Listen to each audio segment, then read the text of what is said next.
서로 축복하겠습니다. 주님은 반드시 다시 오십니다. 당신이 있는 곳에 주님이 오십니다. 할렐루야. 오늘은 어느덧 대강절 세 번째 주일입니다. 대강절 초도 세 개가 켜 있는 걸 볼 수 있습니다. 그만큼 성탄절이 이제 코앞에 다가오고 있다 하는 건데요. 이렇게 귀한 주일인 오늘은 주님 다시 오실 때까지 세 번째 시간입니다. 오늘은 징크스를 극복하는 신앙이라는 제목으로 하나님의 말씀을 전하도록 하겠습니다. 이 징크스와 대강절 또 징크스와 성탄절 무슨 연관이 있나? 혹 이런 생각을 하는 성도들이 있을지 모릅니다. 그러게 말입니다. 그것들이 도대체 무슨 연관이 있을까요? 오늘의 설교가 끝날 때쯤이면 알게 될 거라 생각합니다. 먼저 징크스라는 단어를 설명하는 것으로 오늘의 말씀을 시작해 보려고 합니다. 이 징크스라는 말 여러분이 알고 있는 대로 영어 단어지요. 그런데 이 단어를 우리나라 사람들이 얼마나 많이 사용하는지 이제는 이게 영어인지 우리말인지 구분이 안 갈 정도로 인식되고 있는 그런 단어들 중에 하나입니다. 우리말 사전에 따르면 징크스란 재수 없는 일 또는 불길한 징조의 사람이나 물건 또 불길한 일 이렇게 정의해 놓았는데요. 사람들이 이러한 징크스에 해당된다고 이렇게 느끼는 아마 여러분들도 여기에 해당될 수 있는 느끼는 예가 몇 가지 있는데 소개해 보려고 합니다. 나에게는 이런 경험이 있었는지 없었는지 한번 생각해 보면서 들으면 좋을 겁니다. 첫 번째, 이 치아가 아픈 치통 있잖아요. 치통은 치과 문 닫는 토요일 오후부터 시작된다. 그 전까지 괜찮았는데 그때부터 아프다는 거예요. 두 번째, 라디오를 딱 틀면 언제나 제일 좋아하는 노래의 마지막 부분이 나온다. 세 번째, 전화할 때 필기구가 있으면 메모지가 없고 메모지가 있으면 필기구가 없다. 필기구와 메모지 둘 다 있으면 메모할 일이 없다. 그러더고요. 네 번째, 전화번호를 잘못 눌렀음을 깨닫는 순간 상대방이 통화 중인 경우는 절대 없다. 저도 이런 경험 해봤는데 잘못 눌렀는데 꼭 받아요. 찾는 사람은 안 받아요. 희한하잖아요. 다섯 번째, 이것도 저도 경험해봤어요. 쇼핑 후 집으로 가는 길에 꺼내 먹으려고 생각했던 물품은 언제나 쇼핑백 맨 밑바닥에 깔려있다.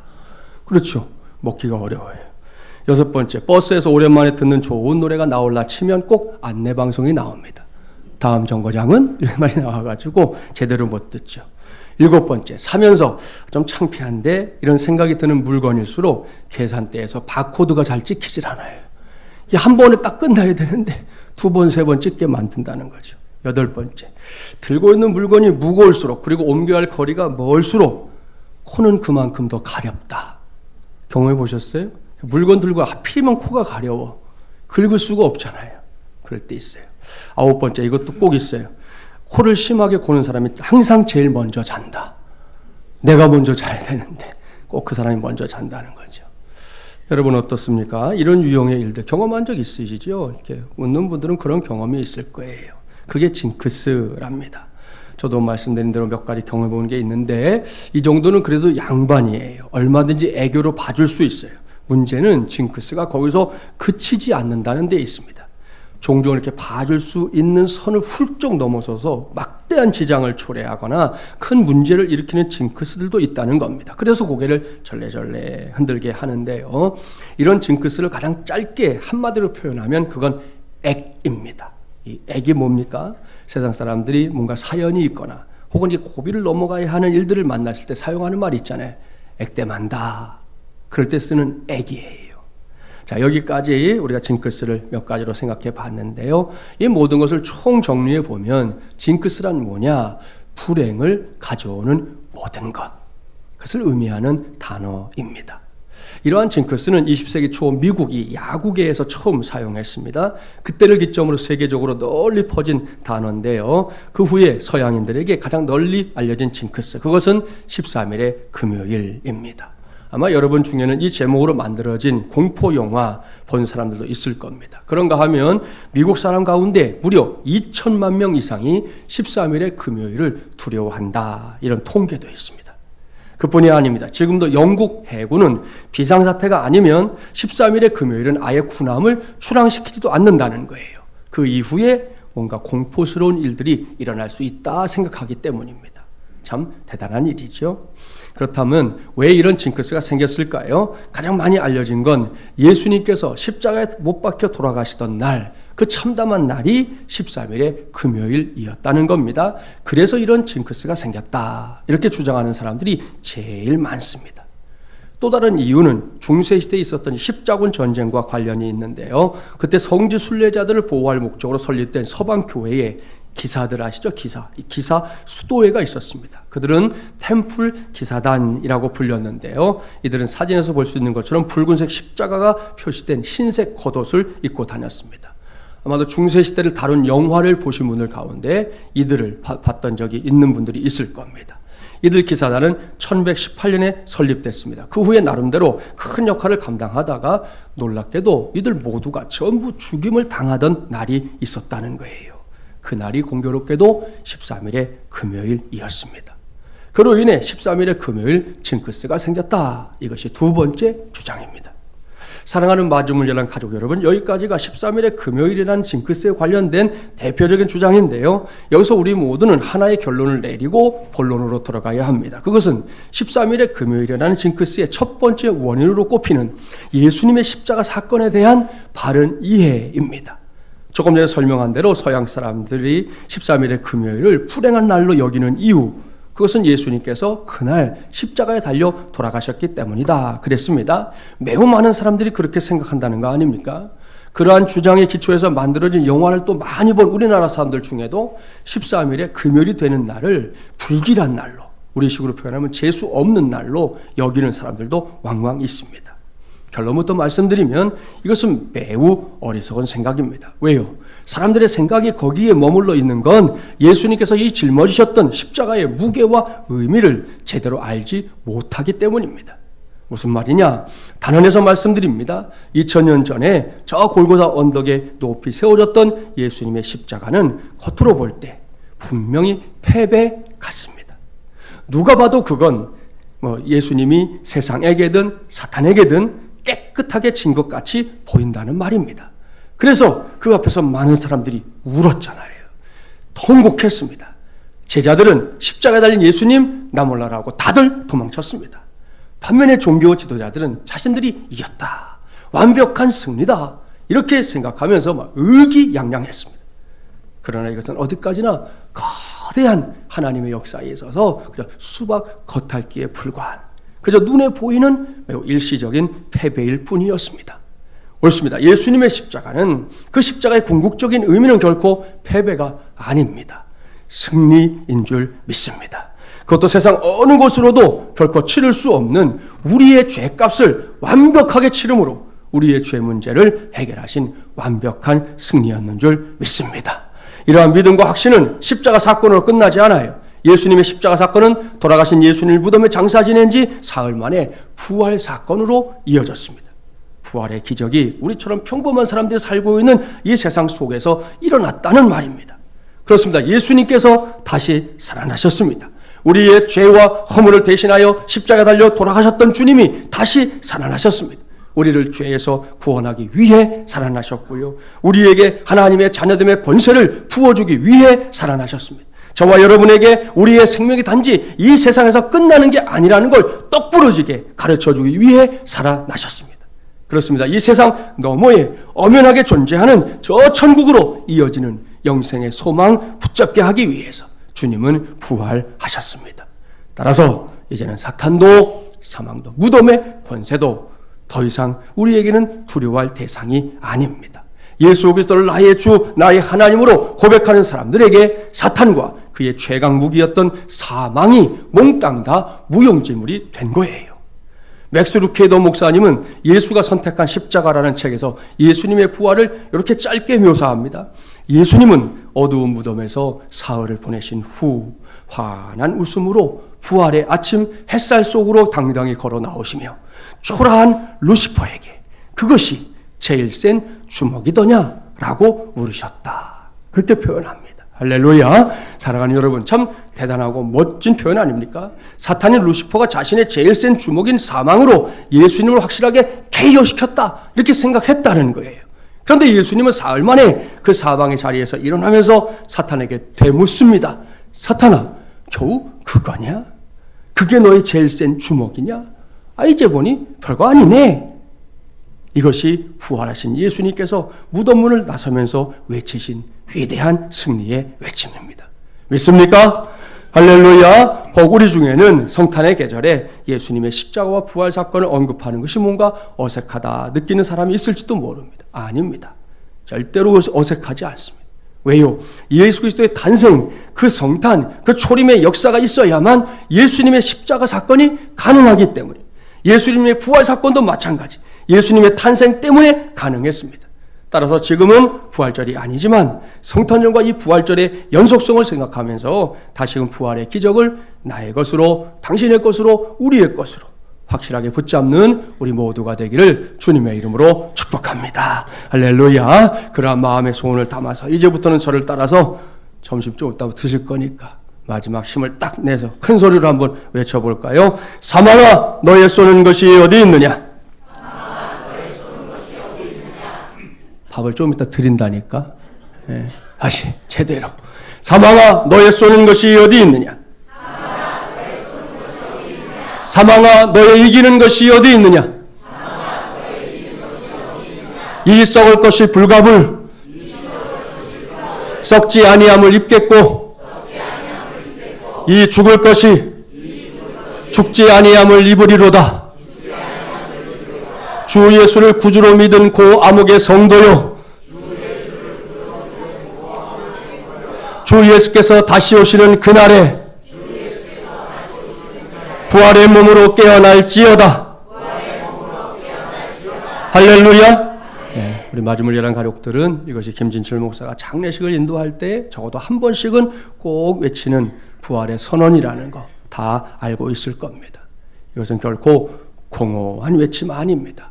그럴싸하게 보여지는 그런 말, 그래서 한 번쯤 해보는 그런 말 한마디 아닙니다. 이것은 하나님의 말씀이 성경에 기초한 확신에 찬 외침입니다. 진리의 외침이고요, 생명의 외침입니다. 그래서 저는 이것을 외칠 때마다 온몸이 머리부터 발끝까지 저리저리 하곤 합니다. 그런데도 예수님께서 십자가에 못 박혀 돌아가신 날이 13일의 금요일이어서 13일의 금요일을 인생에 있어서 제일 큰 징크스로 여긴다? 이것은 매우 어리석은 일입니다. 그야말로 바보 같은 결론입니다. 이것을 유념하고 여기서 첫 번째 본문을 보도록 하겠습니다. 마태복음 1장 21절부터 23절까지의 말씀이지요. 신약 이쪽 우리 21절부터 23절 함께 봉독해 보겠습니다. 아들을 낳으리니 이름을 예수라 하라. 이는 그가 자기 백성을 그들의 죄에서 구원할 자이심이라 하니라. 이 모든 일이 된 것은 주께서 선지자로 하신 말씀을 이루려 하심이니 이르시되 보라 처녀가 잉태하여 아들을 낳을 것이요 그의 이름은 임마누엘이라 하리라 하셨으니 이를 번역한즉 하나님이 우리와 함께 계시다 함이라. 아멘. 이 말씀은 지난 대강절 첫 번째 주일에 마리아의 믿음을 살펴볼 때 봤던 말씀 중에 일부입니다. 천사 가브리엘이 처녀인 마리아에게 예수님을 잉태하게 될 것이다 말해줬다는 거 아시죠? 이것을 신학에서는 수태고지 이렇게 표현합니다. 그때 가브리엘이 장차 마리아가 낳게 될 예수님을 두고서 꼭 집어서 전하고 있는 말씀이 무엇입니까? 첫째, 처녀인 마리아가 성령으로 잉태해서 낳게 될 아기, 그 갓난아기의 이름을 예수라고 부르라는 겁니다. 왜요? 그것은 예수라는 이름이 가진 뜻 때문입니다. 그 뜻이 뭡니까? 그는 자기 백성을 그들의 죄에서 구원할 자이다. 이런 뜻입니다. 사랑하는 여러분, 여기서 오늘 우리가 살피고 있는 주제, 그러니까 징크스를 극복하는 신앙을 제대로 세울 수 있는 중요한 초석을 하나 발견할 수 있습니다. 그것은 이 땅에 2000년 전에 구세주로 오신 예수님, 또한 장차 오실 예수님께서 모든 징크스의 토대요 배경이 되는 죄로부터 인간들을, 우리 모두를 구원해 내실 수 있는 분이다. 바로 이것입니다. 그렇습니다. 그야말로 누구든지 죄가 해결되면 징크스는 사라집니다. 언제든 어디에서든 그렇습니다. 그러니 2018년도 성탄절 이 계절에 우리가 꼭 해내야 할 게 무엇일까요? 그것은 2000년 전에 나의 구세주, 당신의 구세주, 우리의 구세주로 이 땅에 오신 예수 그리스도를 꼭 만나야 한다는 것입니다. 그리할 때 우리 모두는 어떤 모양의 징크스라, 어떤 이유의 징크스라도, 어떤 사연으로부터 비롯된 징크스라도 다 극복하게 될 줄 믿습니다. 둘째, 처녀인 마리아가 성령으로 잉태해서 낳게 될 아기, 그 갓난아기의 이름을 임마누엘이라고 부르라는 거잖아요. 그러면서 이번에도 가브리엘이 성경을 인용하면서 그 이름의 뜻을 설명해 줍니다. 하나님이 우리와 함께 계시다. 할렐루야. 사랑하는 여러분, 이거 보통 일입니까? 아닙니다. 이거 아무 때나 일어나는 일입니까? 아닙니다.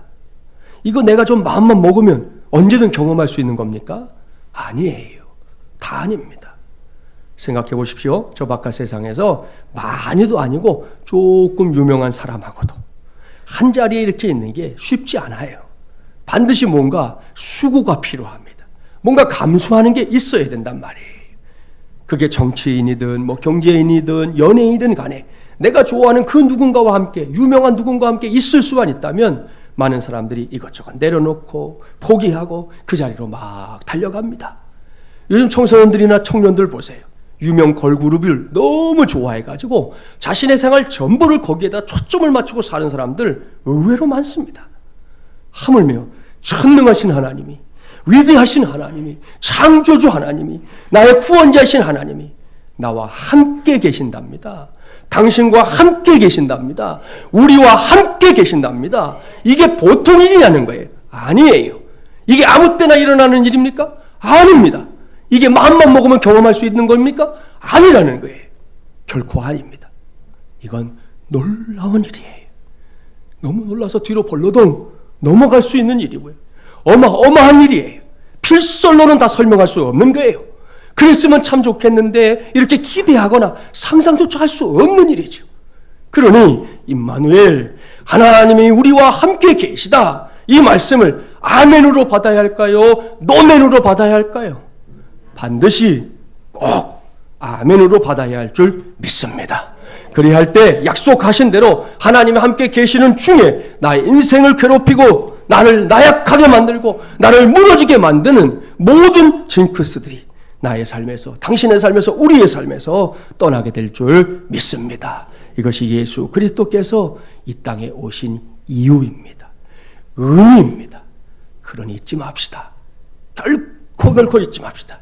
예수님을 믿는 사람들은 그야말로 누구든지 예수님의 초림과 십자가, 부활과 재림을 믿는 사람들은 인생의 모든 두려움과 불행을 이긴 사람들이라는 사실, 그것을 잊지 말기 바랍니다. 이것은 김진철 목사의 당부가 아니에요. 하나님의 말씀이 성경의 선언입니다.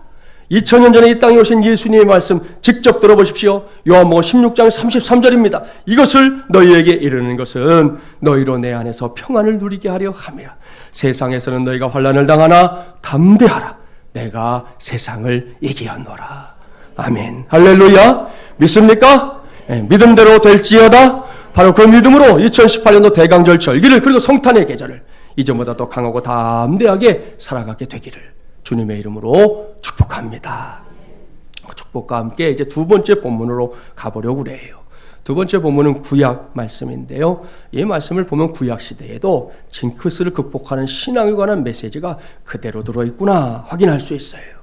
이 말씀 어떤 말씀인지 아시죠? 이 말씀은 출애굽한 이스라엘 백성들이 이제 가나안 땅에 들어가기 전에 각 지파별로 한 명씩 모두 12명의 정탐꾼들을 가나안 땅으로 들여보낸 이후의 일을 기록하고 있습니다.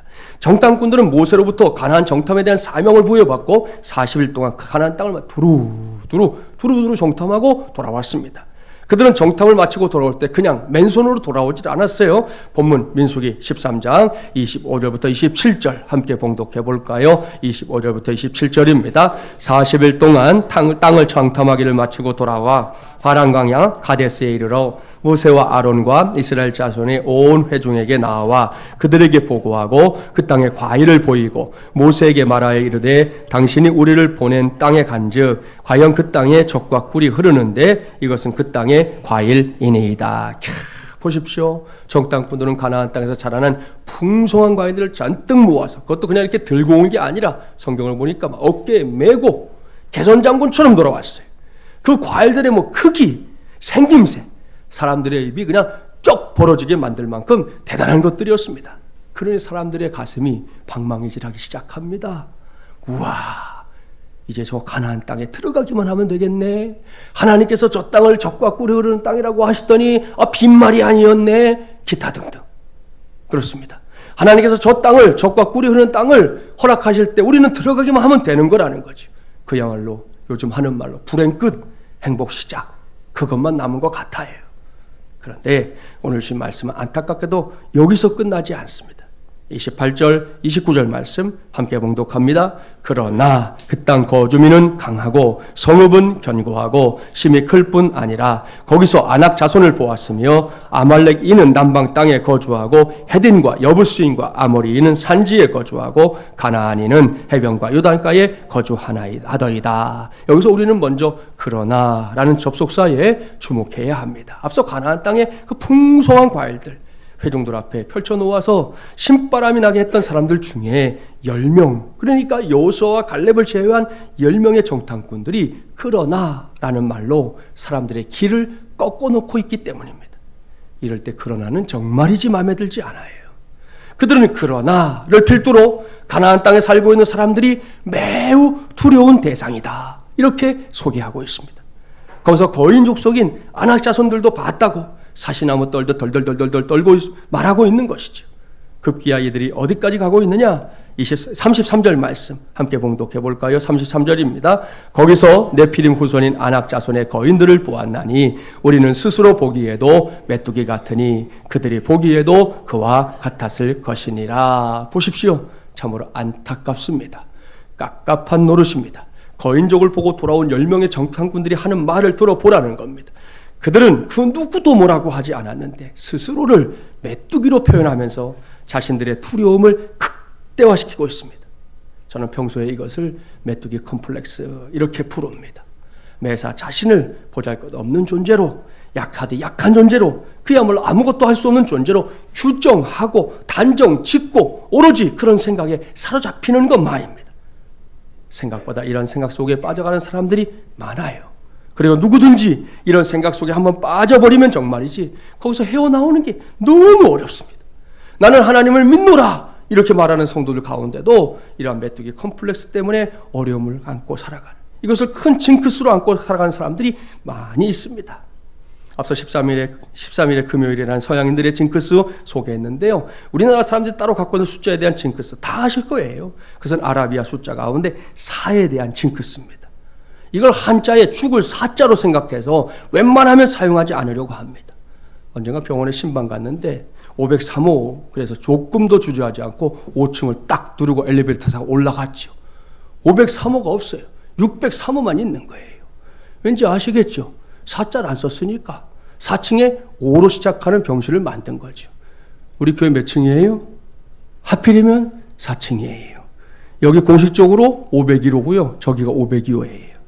이 건물도 그렇게 명칭이 되어 있어요. 이런 일들 부지기수 아닙니까? 그런가 하면 이사할 때 손이 있네 없네 뭐가 그리 따지는 게 많은지 모르겠어요. 예수를 믿지 않는 사람들이야 그럴 수 있다 치겠습니다. 문제는 예수를 믿고 섬기는 사람들 중에도 이러한 징크스에 빠져서 허우적대는 경우들이 왕왕 있다는 사실입니다. 평범한 일상 중에는 그래도 괜찮아요. 그럴 때는 다 신앙을 붙잡고 사는 것 같아요. 그러다가 문제가 생기면 그때가 매우 중요한데요. 그럴 때 우리가 붙잡아야 할 신앙은 오늘 신 말씀에 등장하는 10명의 정탐꾼들처럼 스스로를 메뚜기같이 여기거나 스스로 키를 죽여버리지 않는 것이에요. 그럴 때야말로 신앙이 제대로 된 빛을 발하게 해야 한다는 말씀입니다. 그렇습니다. 다른 사람들은 모르겠고요. 저와 여러분, 우리 마중물예란 가족들은 결코 그런 어리석음에 자신을 내던지지 말기 바랍니다. 이 앞에 있는 우리 이희정 권사님부터 시작해서 저 뒤에 있는 백경호 집사님에 이르기까지 우리 모두가 이런 일들에 우리 자신을 내던지는 일이 없기를 바랍니다. 앞서 부활의 능력을 저와 여러분이 자신의 입으로 직접 선포했지 않습니까? 사탄을 향해, 사망을 향해 담대하게 선포하지 않았습니까? 또한 예수 그리스도의 초림을 놓고 하나님께서 들려주신 말씀에도 우리 모두가 귀를 기울이지 않았습니까? 바로 그 신앙으로 한 번뿐인 내 인생에 수시로 찾아오곤 하는 이런저런 징크스들을 담대하게 확실하게 극복해내는 저와 여러분이 되자는 말씀입니다. 2018년도 대강절 세 번째 주일을 맞이하여 이것을 꼭 해내는 우리 모두가 되기를 주님의 이름으로 축복합니다. 오늘 신 말씀을 보면 그래도 우리에게 위로가 되는 사람 한 사람이 등장해요. 그 사람은 갈렙입니다. 민수기 13장 30절 함께 봉독해 볼까요? 30절입니다. 갈렙이 모세 앞에서 백성을 조용하게 하고 이르되 우리가 곧 올라가서 그 땅을 취하자 능히 이기리라 하나. 아멘. 보십시오. 갈렙은 전혀 다른 선택을 하고 있습니다. 다른 정탐꾼들이 스스로를 메뚜기다 말하면서 거대한 징크스에 눌려서 꼼짝 못할 때 갈렙은 아니야 외치고 있습니다. 그는 10명의 정탐꾼들이 잘못된 생각을 하고 있다고, 지금 그런 말에 현혹될 때가 아니라고 외치고 있습니다. 그럴 시간 있거들랑 서둘러 올라가서 그 땅을 취하자고, 우리가 능히 이길 수 있다고 외치고 있습니다. 오늘의 본문을 넘어 민수기 14장으로 가보면 이러한 갈렙의 외침에 여호수아, 우리가 잘 아는 여호수아도 가세합니다. 한 장 넘겨서 민수기 14장 9절 말씀 함께 봉독해 볼까요? 다만 여호와를 거역하지는 말라. 또 그 땅 백성을 두려워하지 말라. 그들은 우리의 먹이라. 그들의 보호자는 그들에게서 떠났고 여호와는 우리와 함께 하시느니라. 그들을 두려워하지 말라 하나. 아멘. 여기에 당시에는 광야 생활 중에 있었던 이스라엘 백성들이 오늘날에는 2018년도 성탄절을 기다리고 있는 저와 여러분이 징크스를 극복하는 중요한 길이 제시되어 있습니다. 그것은 이 세상 그 무엇보다, 그 누구보다 나와 함께하는 하나님, 당신과 함께하는 하나님, 우리와 함께하는 하나님을 먼저 바라보는 것입니다.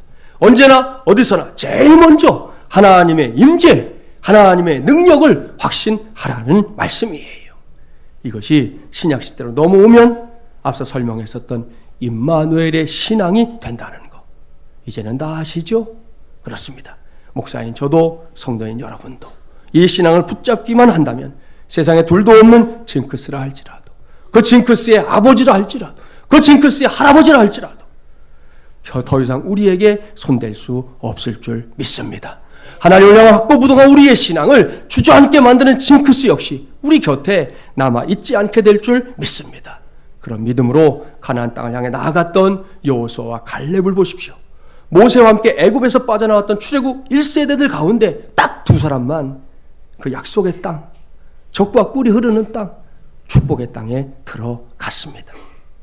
사랑하는 마음을 자란 가족 여러분, 2018년도 12월 16일 대강절 세 번째 주일인 오늘 이 시간에는 이제 우리 차례입니다. 오늘날에도 우리가 사는 세상 속에는 여러 모양의 징크스들이 우리의 발목을 잡으려고 곳곳에 도사리고 있습니다. 목사의 마음 같아서는 여러분이 문제없이 평안하게 살았으면 너무 좋겠다, 이런 간절함이 있습니다. 하지만 세상은 분명코 우리를 그렇게 놔두지 않을 겁니다. 여러 모양으로 우리에게 도전합니다. 공격합니다. 어떻게든 넘어뜨리려 합니다. 결코 쉬지 않을 겁니다. 그 중에 하나가 어떤 모양이든 징크스로 우리의 발목을 꼼짝 못하게 잡아두려 하는 것이죠. 우리 스스로 오도 가도 못하는 신세라고 여기게 만듭니다. 민수기에 등장하는 이스라엘 백성들처럼 자신을 메뚜기라고 아주 허접한 존재로 보게 만드는 겁니다. 그럴 때 우리 모두는 그런 징크스를 보는 게 아니라 그 위에, 그 너머에 계신 주님을 먼저 봐야 할 줄 믿습니다. 여호수아와 갈렙처럼 말입니다. 특별히 지금 우리 모두가 대강절을 살아가면서 계속해서 확인하고 있는 사실을 기억하십시오. 붙잡으십시오. 예수! 주님은 자기 백성을 죄에서 구원하기 위해 2000년 전에 오셨습니다. 그리고 그 구원을 완성하기 위해 반드시 다시 오십니다. 임마누엘, 하나님이 지금 이곳에 나와 함께 계십니다. 우리 중에는 이것을 확실하게 느끼고 있는 사람이 있는가 하면 그게 뭐지? 이렇게 반문하는 사람이 있을 수 있습니다. 그런 차이는 얼마든지 있을 수 있지만 임마누엘, 이것은 그 누구도 부인할 수 없는 사실입니다. 부인해서도 안 됩니다. 따라서 예수 그리스도의 성탄은 그저 놀고 즐기는 시간 아니에요. 반드시 주님을 만나는 시간이 되어야 합니다. 반드시 주님의 은총을 맛보아 아는 시간이 되어야 할 줄 믿습니다. 오늘 이후 대강절 열기는 물론이고 성탄절과 그 이후에도 주님과 나와의 만남이, 주님과 당신의 만남이, 주님과 우리의 만남이 현재 진행으로 계속해서 이어져 가게 되기를 주님의 이름으로 간절히 축원합니다.